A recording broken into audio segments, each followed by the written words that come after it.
ಇದು ನಿಮ್ಮ ನೆಚ್ಚಿನ ಟ್ರೂ ನ್ಯೂಸ್ ಕರ್ನಾಟಕ ಚಾನಲ್.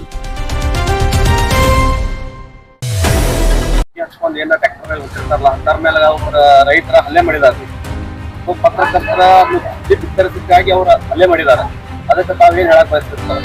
ಏನಿಲ್ರಿ, ಈಗ ಏನ ಮಾಧ್ಯಮ ಮಿತ್ರ ಏನದಾರ ನಮ್ಮವ್ರ ಅವರು ಈ ಸಮಾಜ ದೃಷ್ಟಿಯಿಂದ ಏನ್ ಸಮಾಜ ಒಳಗೆ ಧ್ವನಿ ವರ್ತನೆ ಮಾಡಿ ಈ ಅಕ್ರಮ ಮದ್ಯ ಮಾರಾಟ ಆಗಿರ್ಬೋದು, ಇದ್ರ ಜೊತೆ ನಮ್ಮ ಜೊತೆಯಾಗಿನ ಅವ್ರು ಇದ್ದಂತವ್ರ ಪ್ರತಿಯೊಂದು ನಮ್ಮ ರೈತ ಹೋರಾಟಗಳನ್ನ ಬೆಂಬಲಿಸಿ ಅದನ್ನ ಈ ಸಾರ್ವಜನಿಕರಿಗೆ ಗಮನಕ್ಕೆ ತರ್ತಕ್ಕಂಥ ಕೆಲಸ ಈ ನಮ್ಮ ಮಾಧ್ಯಮ ಮಿತ್ರರು ನಮಗ ಕಾಲದಗಟ್ಟವಾಗಿ ನಮಗ್ ಸಂಪೂರ್ಣವಾಗಿ ಸಪೋರ್ಟ್ ಮಾಡ್ಕೊತ ಅವ್ರು ಬಂದಿದಾರ.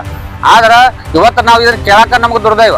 ಯಾಕಂತಂದ್ರ ಇವತ್ತು ರೈತರನ್ನ ಈ ರೈತರ ಏನ್ ಡಿಜೆ ಟ್ರ್ಯಾಕ್ಟರ್ಗಳನ್ನ ಹತ್ಕೊಂಡ್ ಕೇಸಿಂದ ತಾವ ಧ್ವನಿ ವರ್ತನೆ ಮಾಡಿ ಕೇಸಿಂದ ಏನ ನಲ್ಲಟ್ಟಿ ಗ್ರಾಮದ ಯಾರವ್ರ ನಮ್ಮ ಪತ್ರಕರ್ತರ ಮ್ಯಾಗ ಏನ್ ಬಸವರಾಜ್ ತಿಗಡಿ ಅಂತ ಏನ್ ಯದಾರ್ ಪತ್ರಕರ್ತರ ಮ್ಯಾಗ ಸಂಯುಕ್ತ ಟೈಮ್ಸ್ ಏನ ಸಂಪಾದಕರದಾರು ಅವ್ರ ಮ್ಯಾಗ ಏನ್ ಇವತ್ತ ಹಲ್ಲೆ ಮಾಡಿದಾರಲ್ಲ, ಇದನ್ನ ನಾವು ತೀವ್ರವಾಗಿ ಖಂಡನೆ ಮಾಡತ್ತು.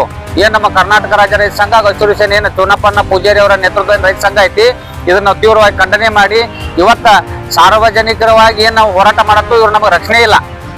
ಇದನ್ನ ನಾವು ಒಂದೇ ರೀತಿ ಹೇಳ್ಬೇಕಪ್ಪ ಅಂದ್ರೆ ನಮಗೆ ರಕ್ಷಣೆ ಇಲ್ಲ. ಈ ರಕ್ಷಣೆ ನಮ್ಮ ಮಾನ್ಯ ಪೊಲೀಸ್ ಇಲಾಖೆಯವರು ಇದನ್ನ ಗಮನಕ್ಕೆ ತಗೊಂಡ್ ಕೇಸಿಂದ ಏನ್ ಅವ್ರು ಹಲ್ಲೆ ಮಾಡ್ತಕ್ಕಂಥವ್ರು ಯಾರ್ಯಾರದಾರ ಅವ್ರನ್ನ ಶೀಘ್ರದಲ್ಲೇ ಬಂಧನ ಮಾಡಿ ಕೇಸಿಂದ ಅವ್ರ ಮ್ಯಾಗ ಕಠಿಣ ಕ್ರಮ ಕೈಗೊಳ್ಬೇಕು.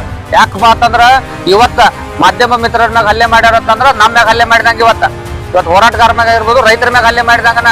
ಯಾಕಂತಂದ್ರ ಇವತ್ತು ಏನ ಈ ಹಳ್ಳಿ ಒಳಗ ವಿದ್ಯಾಭ್ಯಾಸ ಮಾಡುವಂತ ಯುವಕರದಾರು, ಈ 10th ಎಕ್ಸಾಮ್ ಬಂದು ಇನ್ನು ಹಲವಾರು ವಿಷಯಗಳದಾವು. ಇವು ಎಲ್ಲಾರನ್ನು ನೀವು ಧ್ವನಿ ವರ್ತನೆ ಮಾಡಿ ಡಿಜೆ ಟ್ರ್ಯಾಕ್ಟರ್ ಸೌಂಡ್ ಹತ್ಕೊಂಡು ಹೋಗೋದ್ರಿಂದ ಅದನ್ನ ನೀವು ವಿಡಿಯೋ ಮಾಡಿ ಕೇಸಿಂದ ಇವತ್ತು ಪೊಲೀಸ್ ಇಲಾಖೆ ಗಮನಕ್ಕೆ ಪತ್ರಕರ್ತರ ತರತರಪ್ಪ ಅಂತಂದ್ರ ನೀವು ಅದನ್ನ ಬಂದ್ ಮಾಡ್ಕೊಂಡ ಇರುದು ಬಹಳ ಚಲಲ್ಲ. ಇವತ್ತು ಎಲ್ಲಾ ತಾಲೂಕದಾಗ ಸುಮಾರು ಒಂದು 50-80% ಎಲ್ಲಾ ಗ್ರಾಮದೊಳಗ ಡಿಜೆ ಸೌಂಡ್ ಸ್ವಯಂ ಪ್ರೇರಿತವಾಗಿ ಬಂದ್ ಮಾಡ್ಯಾರ ಎಲ್ಲಾ ರೈತರ. ನೀವು ಒಬ್ಬರು ಮಾಡೋದ್ರಿಂದ ಎಲ್ಲಾ ರೈತರಿಗೂ ನೀವು ಇದನ್ನ ತರಕ್ ಹೋಗ್ಬೇಡ್ರಿ, ಕೆಟ್ಟ ಹೆಸರು ತರಕ್ ಹೋಗ್ಬೇಡ್ರಿ. ಮತ್ತು ದಯವಿಟ್ಟು ನಾವು ಇನ್ನೊಂದ್ಸಲ ಮನವಿ ಮಾಡ್ಕೊತಾನೆ ಎಲ್ಲಾ ರೈತ ಬಾಂಧವರಲ್ಲಿ, ಎಲ್ಲರೂ ನೀವು ಡಿಜೆ ಸೌಂಡ್ ಅನ್ನ ತೆಗೆದು ಕೂಡಲೇ ಬಂದ್ ಮಾಡಿ ಕೇಸಿಂದ ಇವತ್ತು ನೀವು ಎಲ್ಲಾ ಸಾರ್ವಜನಿಕರಿಗೆ ನಮ್ಮ ಮಕ್ಕಳ ಏನು ಅಭ್ಯಾಸ ಮಾಡತ್ತವ ಅವ್ರಿಗೆಲ್ಲರೂ ಸಹಕಾರ ಕೊಡ್ರಿ. ಯಾರ ಪತ್ರಕರ್ತರ ಮ್ಯಾಗ ಹಲ್ಲೆ ಮಾಡಕ್ ಹೋಗ್ಬೇಡ್ರಿ. ಏನ ಈಗೇನು ಹಲ್ಲೆ ಮಾಡಿದಂತ ಏನ 4-5 ಜನ ಏನ್ ಅದಾರ ಅವ್ರ ಮ್ಯಾಗ ಕೂಡಲೇ